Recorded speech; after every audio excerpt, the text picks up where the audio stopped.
Hi City Pips! So ngayong araw pupunta tayo sa dalawa sa pinakamagagandang tourist attraction dito sa Chaong, Quezon. Ang campsite at ang Pico Plane. Kaya tara, samahan niyo na akong alamin kung ano nga ba ang mga binabalik-balikan ng mga tao dito. At sa biyaheng ito, kasama natin ang lima sa aking mga kaibigan. Sila Jared, Nash, Choco, Cleaver at Gian. Ang una nating pupuntahan ay ang campsite. Parehas lang naman ang daan papunta sa dalawang atraksyon, ngunit mas inuna namin ang campsite dahil mas malayo ito ng bahagya para sa Pico Plane.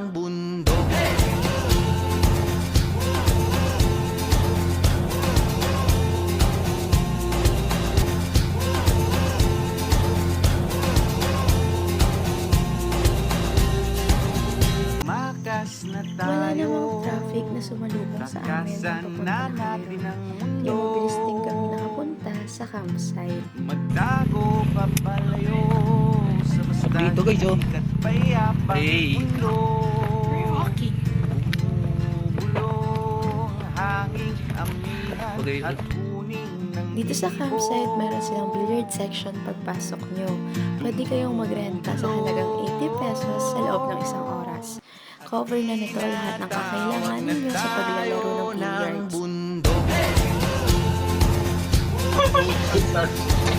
Yan, Jared, tawa dyan.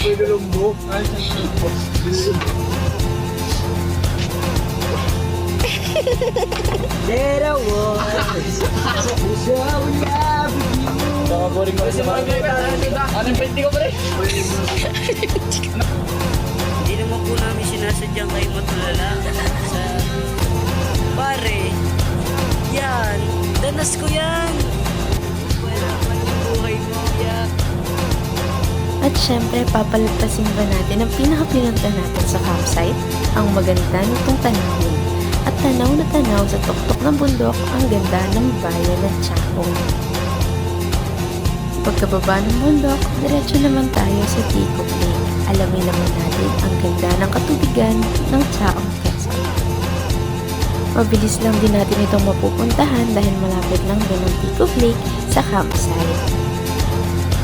Ang kinagandahan sa mga lugar na ito ay walang traffic. Hindi katulad sa Manila na aabutin tayo ng ilang oras na pagbabiyahe para lang makapunta sa isang lugar o tanawin. Ngunit dito, hindi tayo ganong aabutin ng ganun katagal dahil walang traffic at napakaganda pa ng mga tanawin kaya ma-enjoy mo ito habang nasa biyahe. Pagdating nyo sa Pico Plane ay bubungad agad sa inyo ang napakaganda nitong tanawin. Kitang-kita ng inyong mga mata ang asul nitong tubig at ang napakagandang bughaw na kalangitan. Tara na dito sa tubig. Balot.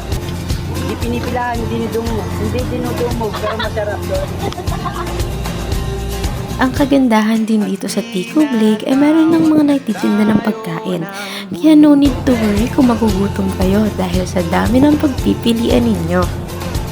Hindi nga lang palang bughaw na tubig ang kayang i-offer ng Pico Plane sa inyo.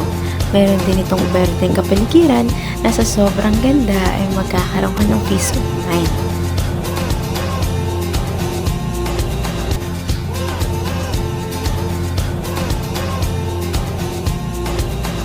Pwede nga rin pala kayong bumaba sa pinaka-lake para mas malapitan yung makita ang tubig at ang ganda nito.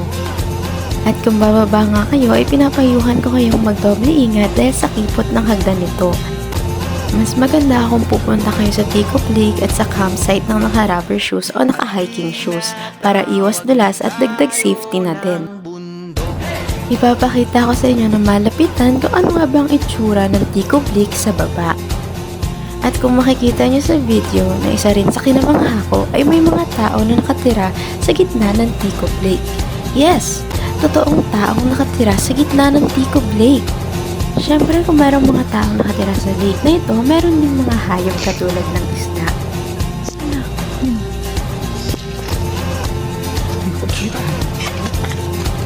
Sino? Wala na. Wala na. At dahil anong oras na rin ng mga panahong yan, ay mismo nabuti na naming umakyat pabalik.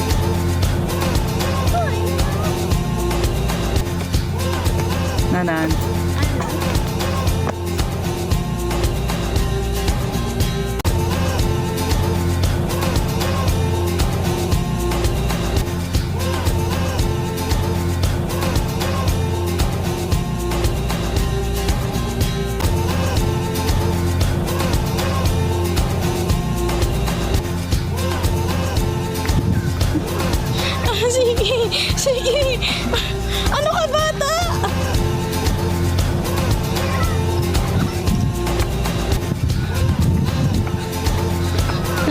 ang bata.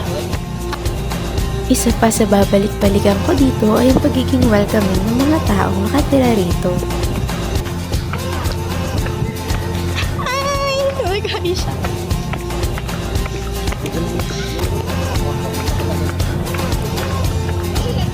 Hello! Bye-bye! Bye-bye! Bye. Bye-bye!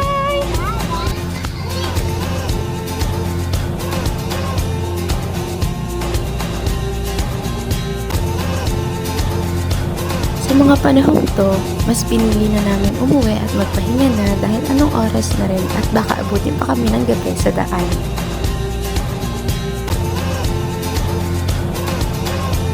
Ang kagandahan ng paglalakbay na ito para sa akin ay hindi lamang dahil may enjoy natin ang nature, kundi magkakaroon din tayo ng pagkakataon at oras to reflect sa sarili natin. Magkakaroon tayo ng pagkakataon na ma-appreciate kung ano nga ba ang kagandahan ng simpleng pamumuhay. Hi guys! Hanggang sa susunod na paglalakbay, City Pips! Bye!